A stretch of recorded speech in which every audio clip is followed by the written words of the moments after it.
이 사망한 운기군에게도 양냄새가 있는 건가요?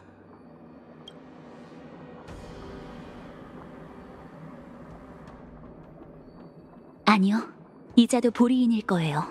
원래 모습으로 돌아오기 전에 간수에게 당한 거죠. 이 보리인들은 전부 관복을 입고 있군.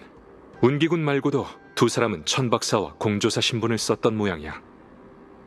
이런 위장 신분을 준비한 걸로 봐선 권위가 높은 자라는 건데, 우선 다른 곳도 둘러보도록 하지.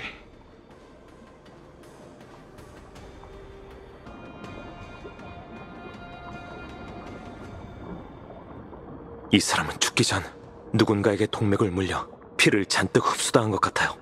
이렇게 잔인한 방법을 쓰다니. 피와 살이 없는 경우 보리인은 갈증과 허기를 참지 못합니다. 아무리 장수종이라 해도 그들은 포식하는 짐승에 더 가깝죠. 유폐옥에서 호르에게 음식을 단 한 번도 주지 않았다고 들었는데 상상이 가질 않네요. 700여 년간 단 한 번도 먹거나 마시지 않았다니 분명 오랫동안 허기를 참았겠죠.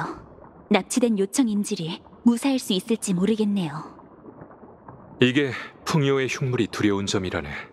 생명력을 소모하기 위해 검수의 형벌을 내렸으나 그의 형기가 오히려 우리의 인내심에 대한 시험이 되어버렸지.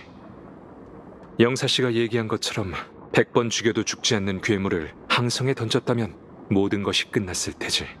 하지만 여우족이 동의하지 않았겠죠. 그래, 호레의 악행은 사륙뿐만이 아니었네. 우린 수없는 전쟁을 통해 보리인을 멸하려 했지만 그자는 정체불명의 술법으로 수많은 여우족을 자신의 하수인과 기계 짐승으로 만들어 몇 번이고 들이닥쳤지. 여우족은 하루가 멀다 하고 그의 이름을 저주했다네. 심지어 밤에 아이들의 울음을 그치게 하는데 그 이름을 쓰기도 했지. 그런데 그런 흉악범의 목숨을 하루아침에 끊어버린다면 연맹의 여우족이 어찌 가만히 있겠나.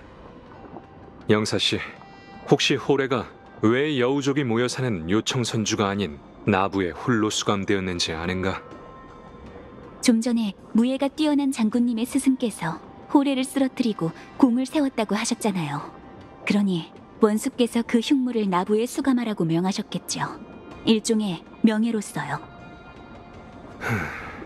아무래도 이에 대해 큰 오해가 있는 듯하군. 부디 차차 설명할 수 있게 해주게.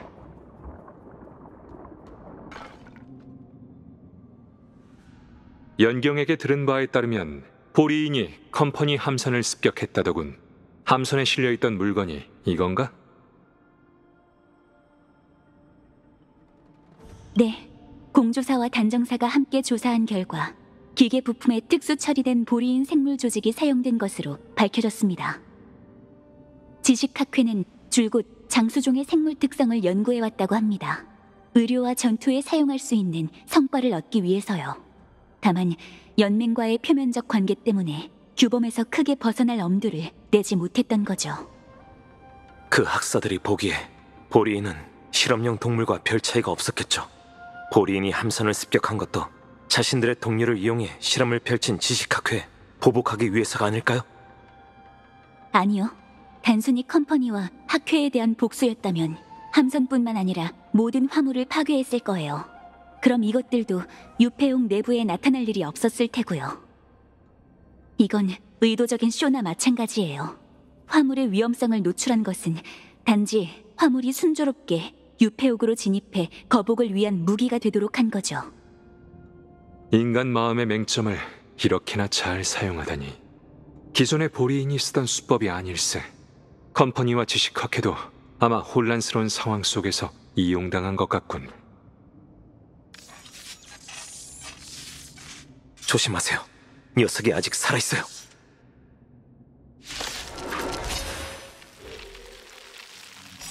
저 정도로 망가졌는데도 자아 회복이 가능한 걸까요?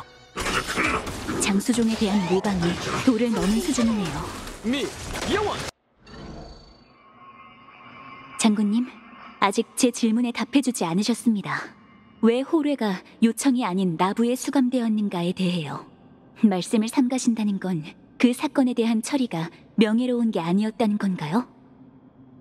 눈앞에 이 기계가 바로 원수께서 호래를 요청에 남겨두지 않은 이유라네. 누군가 이 기계처럼 호래의 비밀을 파헤쳐 활용하려 했다는 뜻인가요? 아, 그러고 보니 요청의 여우족은 보리인의 혈통에 매우 가깝고 일부 여우족 후손은 보리인처럼 달의 광기라는 억제할 수 없는 광증에 빠지게 된다고 들었어요. 원수께선 이를 활용하려는 짓이 비인간적이고 보리인과 다름없다고 생각하셔서 결국 그렇네. 보리인에게 달의 광기는 힘을 해방하는 은혜지만 여우족에게 그건 혈통 속에 있는 피할 수 없는 광기와 다름없지. 요청의 의사들은 대대로 이 난제를 해결하고자 했지만 그렇다 할 방법을 찾지 못했네.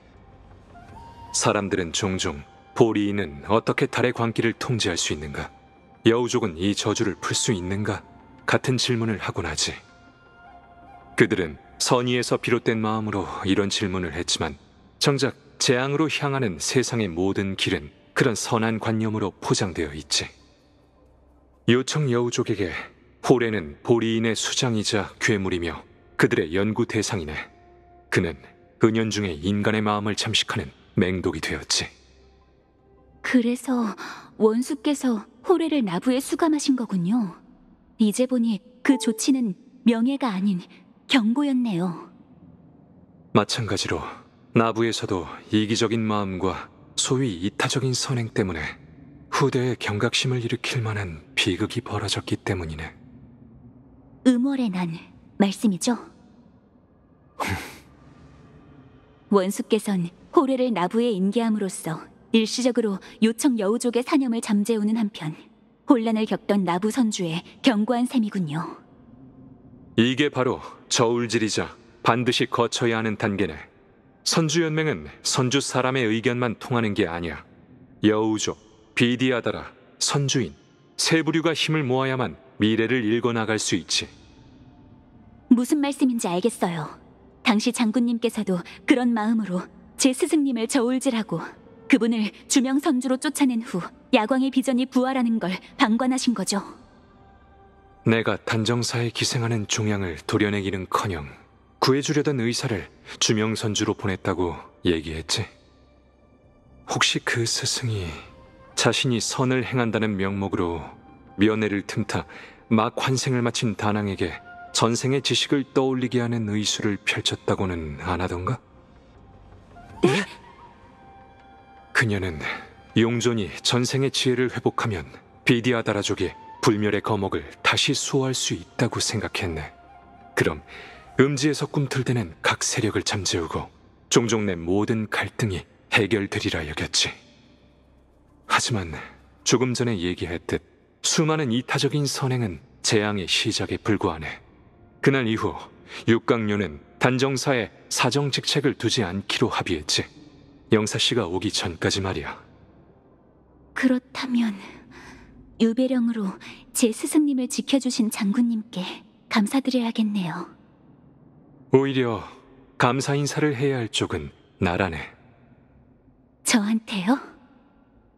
내가 바라는 건 단지 떳떳함일세. 하지만 장수종의 기나긴 삶 속에서 정말 한 점 부끄러움이 없을 수 있겠나?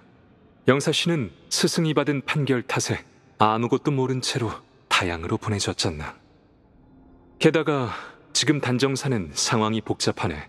이런 와중에 연맹이 굳은 일을 해결하기 위해 그대를 보냈으니 내 근심은 덜어진 셈이지. 그러니 고마워하는 게 당연하지. 여지조차 주지 않다니 역시 신책 장군다우시군요. 먼저 말해두자면 연맹이 절 이곳에 파견한 이유는 공무를 처리하라고 한 것이지 편가르기를 하라는 게 아닙니다.